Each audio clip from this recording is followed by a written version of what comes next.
Voilà, donc peut-être juste un tout petit pas en arrière pour entamer quelque chose, enfin une explication qui va se poursuivre. C'est aussi lors de mon séjour en Bandaka que j'ai commencé deux actions qui ont ensuite. D'une part, c'est là, enfin pas vraiment en Bandaka, dans une petite ville de la région de l'Équateur, à Bassancousou, que j'ai acheté mon premier tableau populaire dans un bar, un léopard qui essaye de dévorer un porc-épic. C'était une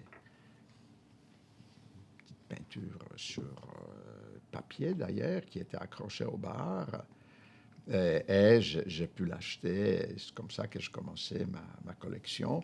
Et c'est également à l'Équateur que j'ai commencé à microfilmer les archives.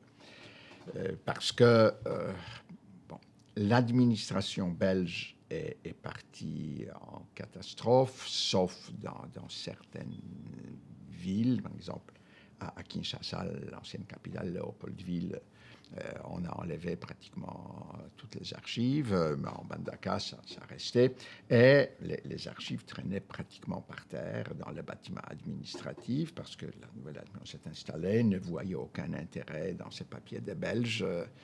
Donc, c'est là où j'ai commencé avec des appareils, avec des cassettes de 24 poses, à microfilmer les archives. Ça a continué pas mal pendant tout mon séjour au Congo et après. Et donc, les Pérul Start et ses archives et sa bibliothèque à Bamania, d'ailleurs, avec qui je gardais ensuite avec son successeur un contact jusqu'à pratiquement maintenant.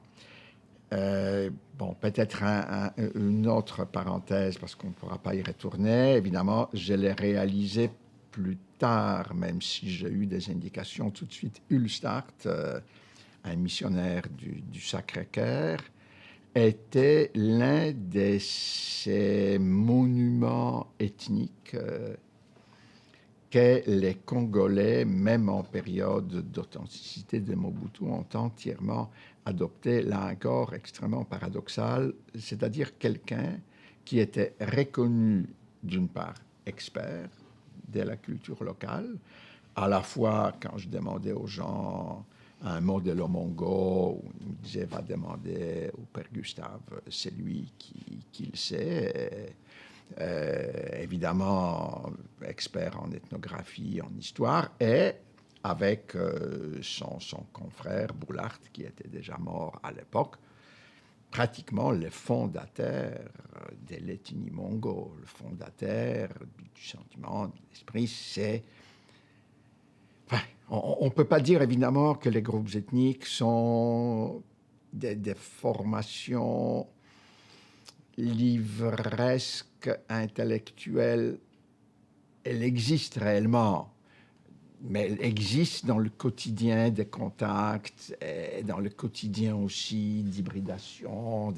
Les langues sont dans les franges intercompréhensibles mutuellement, les gens se marient.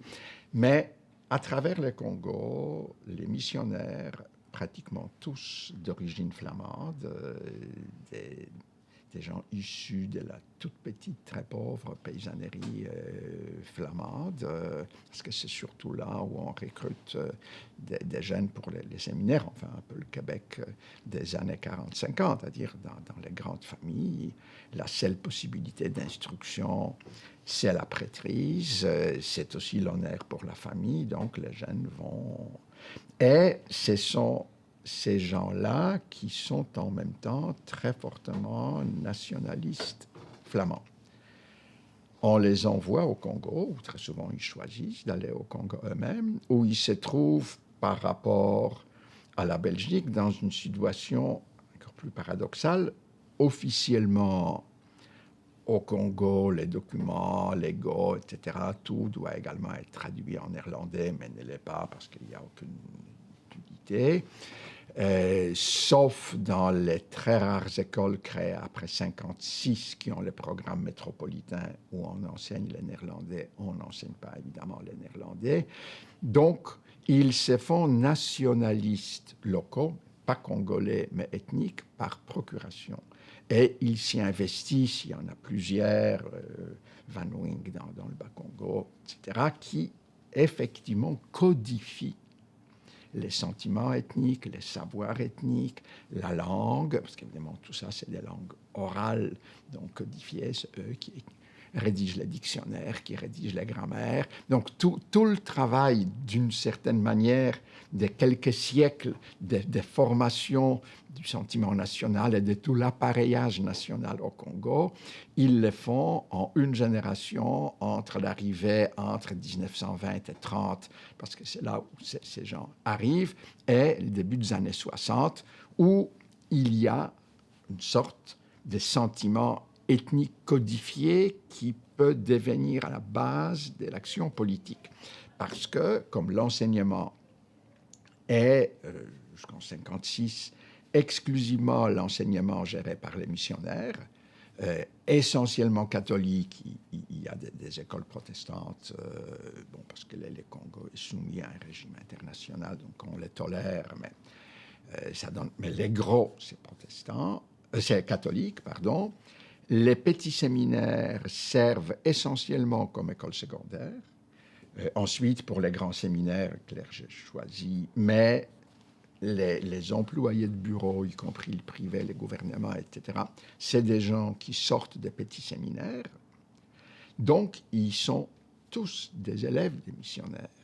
Les missionnaires créent des associations des anciens en ville, et donc ces associations des anciens de tel ou tel séminaire catholiques sont en même temps des groupes ethniques parce que le Congo est quadrillé par diocèse et région, et chaque ordre religieux contrôle son précaré.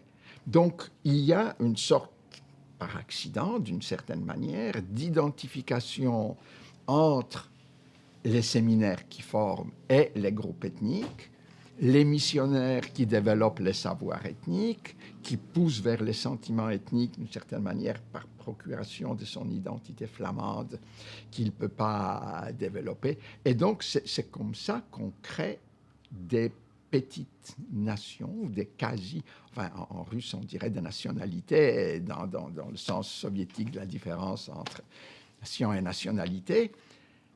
Et ces gens-là deviennent, quand on parlait avec les Congolais ensuite, quand je faisais, c'était la Bible ethnique, ce qu'ils ont écrit. On ne pouvait pas remettre en question, même quand on argumentait, on disait, regardez, leurs études se basent sur les rapports de l'administration, essentiellement. L'administration avait de l'intérêt à réglementer, à contrôler, à imposer des chefs qui répondaient à des besoins de l'administration et non pas du tout à des règles de légitimité éventuelles. Et ça, à la fois, les gens vous disent, oui, c'est des chefs imposés, mais on ne pouvait pas toucher à ces savoirs forgés, probablement parce que si on y touchait, tout volait en morceaux. Donc, les groupes ethniques qui sont devenus progressivement des groupes de pression politique, etc., sont organisés autour de ça. Et c'était fantastique de voir quand Ulstart est mort il y a une quinzaine d'années, en 99 ou 2000.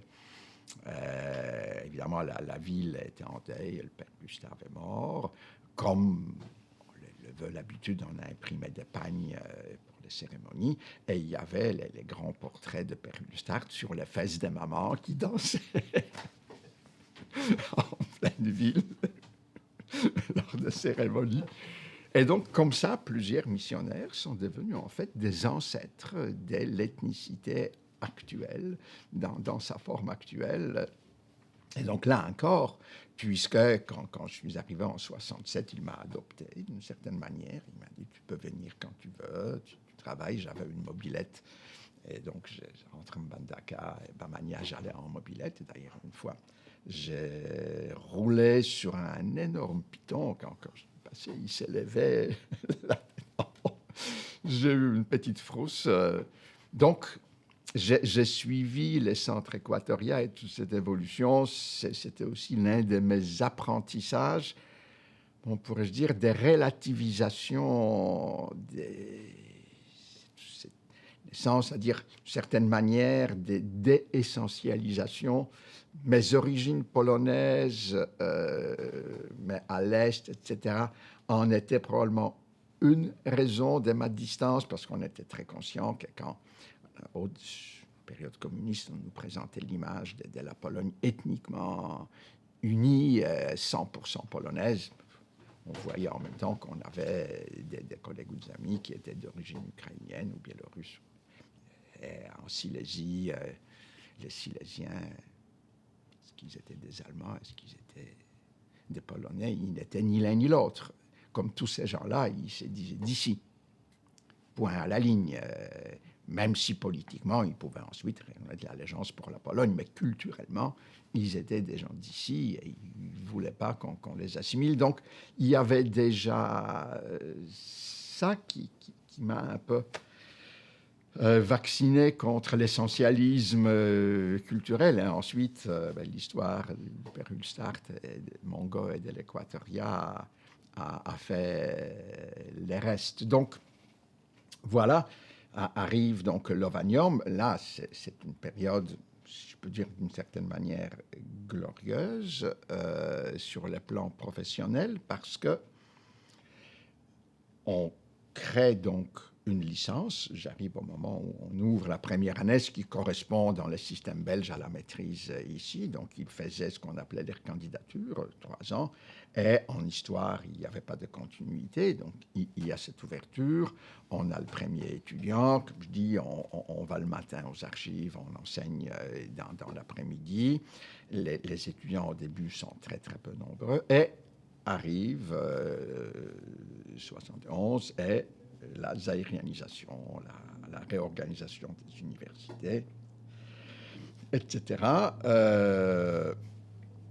Les étudiants qui ont manifesté contre Mobutu sont tous incorporés dans l'armée. On allait au début le voir dans les camps où ils étaient cantonnés. Et à un moment donné, je n'ai pas eu ces réflexes, mais le chanoine Plivouts, qui était le secrétaire général académique, me convoque et me dit « Écoutez, vous feriez mieux de ne pas y aller. Vous êtes vu comme agent de l'Est. » Effectivement, j'avais mon passeport polonais, et la propagande officielle considérait que c'était les soviétiques, les agents soviétiques qui ont incité les étudiants à puller. Donc, bon. Effectivement, j'ai arrêté d'aller voir les étudiants et à la fin de l'année, donc la décision tombe. Il y a une seule université, les 3 anciennes universités, toutes confessionnelles catholiques à Kinshasa, protestantes à Kisangani, et libre, mais je dis confessionnel parce qu'évidemment, l'athéisme libre-penseur en Belgique était un acte de foi, une sorte de confession entre l'ULB, par exemple. Louvain, il n'y avait pas des communes mesures, il n'y avait pas de rencontres possibles à l'époque, c'était vraiment... Et donc, dans ces réaménagements à l'américaine, 3 campus, et la division, la faculté, les facultés sensibles, même si c'était faux, parce que parmi les leaders de la révolte, il y avait des étudiants de médecine, mais bon. Bref, on considérait quand même que les fauteurs de troubles, c'est les gens des sciences sociales, des lettres. Pour les sciences sociales, c'était en partie vrai parce que Benoît Verhagen, un personnage tout en couleur, un grand politologue d'ailleurs, étaient certainement les théoriciens de la révolte congolaise et qui ne se gênaient pas à pousser les étudiants à manifester. Un personnage encore. Il aurait fallu une biographie de Benoît, un personnage plein de contradictions, issu de la grande bourgeoisie belge. Son grand-père était l'un des fondateurs de l'ULB. Son épouse était encore de la plus grande bourgeoisie. Benoît a fait la guerre en Corée, où il était quasi mortellement blessé, sorti in extremis parce qu'ils étaient commandants d'un bataillon par ses collègues soldats.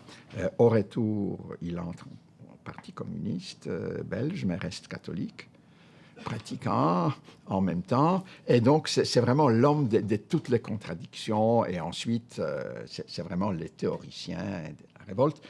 Et un jour, j'en parle parce que c'est des anecdotes, mais qui donnent en même temps, je pense, l'image du climat politique dans le pays, des allégeances. Donc un jour, parce qu'on n'était pas amis vraiment, mais proches copains, je dis à Benoît, écoute Benoît, comment ça se fait que Mobutu te laisse toujours au pays, qu'il ne t'a jamais expulsé? Il dit, oui, c'est très simple. Ma mère recevait Mobutu dans son salon en 1959. Et donc, il y a eu ce genre de fidélité des Congolais envers les Blancs qui les ont traités en égaux à l'époque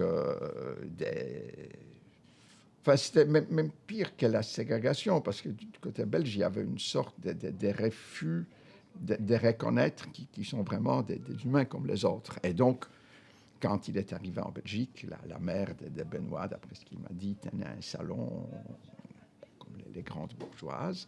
Et elle l'a reçu une ou deux fois. Et donc, depuis, Benoît était intouchable, malgré le fait que c'était certainement un fauteur de troubles pour le régime. Donc, bon, voilà la parenthèse fermée. Et donc, en octobre, si je ne me trompe pas, 71, on nous déménage à Lubumbashi. Entre-temps, les Américains ont donné à Mobutu, je pense, 2 ou 3 C-130, donc c'est ces énormes avions de transport de troupes. Et on nous a déménagé dans ces C-130 avec nos voitures, et évidemment, on était des jeunes naïfs à l'époque. On se disait, c'est notre mérite, on se battait la poitrine. Notre bibliothèque, puisqu'on a dit à l'administration, on ne déménagera pas sans notre bibliothèque départementale. Et donc, effectivement, ils ont embarqué. Ils s'en foutaient, évidemment, éperdument, je pense, de nos menaces. Mais effectivement, on a pu embarquer la bibliothèque. Ils nous ont déversé ça ensuite sur le tarmac. Heureusement, c'était la saison sèche qui à Lubumbashi est très marquée, donc il n'y avait pas une goutte de pluie. Et peu après nous, les étudiants sont arrivés. On les a, c'est-à-dire, ils les ont sortis des camps, ils leur ont permis de reprendre les études, mais pour 2 ans, ils restaient soldats, donc sous contrôle, etc. Et là, c'était une période, je dirais, fantastique, parce qu'il y avait une sorte de communauté, vraiment d'esprit entre les étudiants et nous. C'est dans nos petites voitures, avec les étudiants, qu'on transportait tous les livres, dans une salle qu'on a pu occuper à l'ULB. C'est pendant 2 ans, les étudiants qui assuraient la surveillance de la bibliothèque. Il n'y avait pas un seul livre à cette époque qui était disparu, les vols de livres et tout, l'oubli de remettre, ça a commencé après, mais tant que les étudiants s'en occupaient, tout était là. Il y avait vraiment, on formait un groupe soudé, et un autre hasard et une chance inouïe pour les historiens. Donc, je le dis en passant, à Kinshasa, donc la capitale du Congo belge, les archives sont parties avec les Belges. Il est resté un tout petit peu à ce qu'on a appelé les archives nationales, mais vraiment des choses éparses, désorganisées. Donc là, cette histoire d'enseigner, d'aller aux archives, c'était vraiment s'aimer d'embûches parce qu'on avait des bouts, des morceaux. On arrive à Lubumbashi, les archives sont intactes. Tout est là, y compris les archives de la sûreté coloniale, d'ailleurs, y compris à cette époque, toutes les archives du gouvernement Tshombe étaient là, totalement ouvertes. Il n'y avait personne qui le surveillait. Donc, et Je dis donc, mais avant donc, évidemment, la troisième candidature arrive à la licence et ils étaient une bonne trentaine. Donc d'un coup, on a beaucoup d'étudiants et le nombre croît.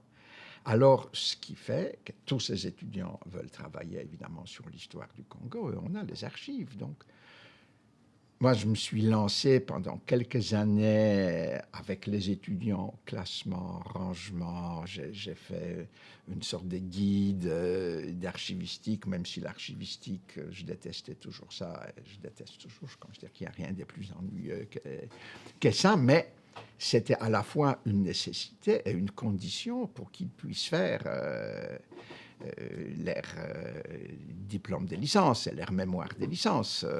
Donc, là, c'était vraiment... Et la ville étant relativement petite, l'université est un tout petit peu à l'extérieur vers l'aéroport, mais très peu, alors que les anciennes cités africaines, qui sont quand même restées essentiellement des parties de ville où les Congolais habitaient, étaient de l'autre côté. Donc les étudiants, de toute manière, traversaient la ville et les archives étaient au milieu.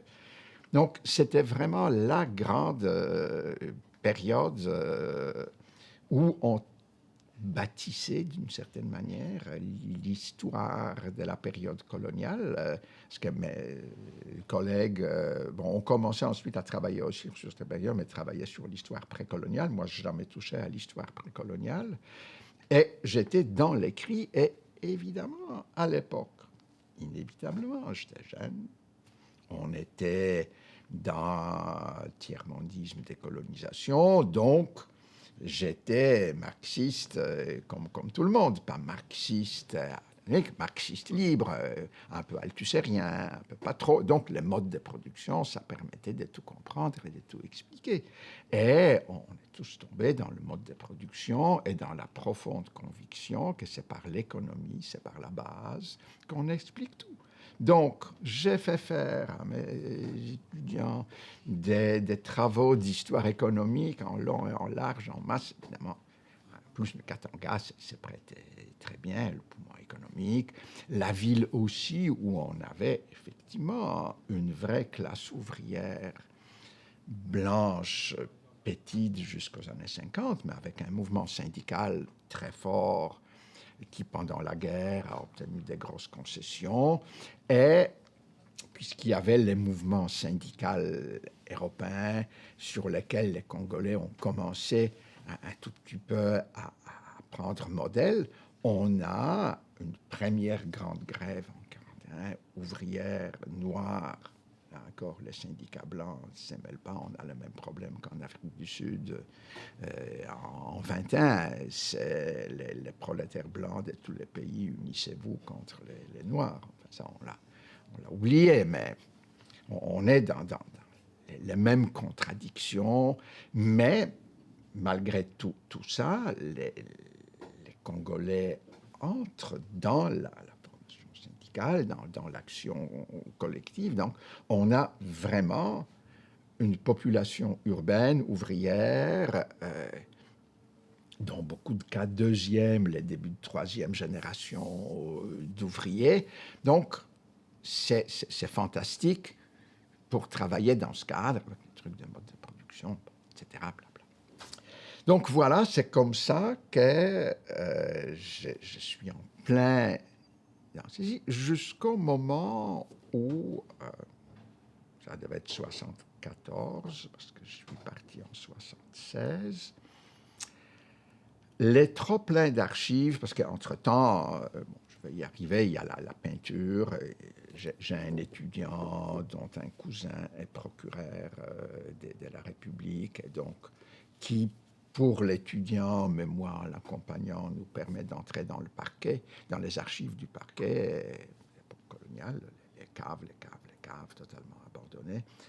Mais y arriver. Donc, tout ça fait que je commence à réaliser qu'évidemment, on a plein d'archives, mais on ne voit qu'un côté de la médaille, d'une part, et d'autre part, l'interprétation, pas nécessairement toujours malveillante, parce que parmi les administrateurs, il y a beaucoup de gens qui essayent de comprendre vraiment, mais qui arrivent avec les cadres de l'école coloniale et qui, évidemment, n'en sortent pas. Donc, qui, d'une part, eux, ils loupent beaucoup. D'autre part, leurs informateurs congolais formatent l'information pour que les Blancs comprennent et pour ne pas avoir d'ennui. Donc, qu'on est dans une information préformatée constamment, qui s'autoconfirme des rapports en rapports, parce qu'il y a évidemment en même temps une tradition des rapports administratifs, des enquêtes ethnographiques, tout le monde s'inscrit dans ça, et que donc, en réalité, il y a beaucoup de choses qu'on ne comprend pas et beaucoup de choses qu'on comprend mal. Comme un certain nombre de mes étudiants à l'époque sont des enfants des familles ouvrières, d'ailleurs à l'époque relativement aisées, parce que à partir des années 40, la main-d'œuvre congolaise de l'Union minière, c'est une sorte d'aristocratie ouvrière, si on parle des conditions économiques, etc. Donc, tout ça, je me dis, mais si on se lançait dans l'histoire orale, mais pas de tradition orale, pas aucun rapport avec ça, mais dans la tradition de Thomas Znaniecki, dans la tradition de l'école de Chicago, puisque Znaniecki est rentré en Pologne avant la guerre, l'un des grands sociologues polonais, Wojciechowski, était son élève. Donc en Pologne, c'est une tradition qui est restée et on a continué à récolter les récits des vies, etc. Sauf qu'il était interdit de les publier, on les stockait, c'était des documents confidentiels, parce qu'évidemment, pour les régimes communistes, il n'y avait absolument rien d'intéressant dans les souvenirs d'ouvriers qui contredisaient totalement la doctrine officielle. Mais ça une sorte de mémoire, je peux dire professionnelle, de mes études qui m'est venue. Je me suis dit, mais en fait, on va commencer à récolter les récits des vies. Et donc, c'est comme ça que pour les... Il y a eu 2 premiers mémoires de licence, des étudiants qui allaient interroger leurs parents, la famille, et qui, à travers les récits des vies, reconstituaient la période 40-60, donc de cette classe ouvrière en formation, mais avec en même temps toutes les contradictions dont je parlais. C'est comme ça que d'un coup, je me suis dit, ah oui, mais l'histoire économique, ça n'explique pas grand-chose. Faut regarder beaucoup plus. Et donc, c'est comme ça que j'ai commencé à migrer vers les sociales et très rapidement les culturelles. Mais bon, ça, c'est une autre histoire. Il faut que je revienne à la peinture. Et je pense qu'on est à la fin des... Donc, ça va être la prochaine.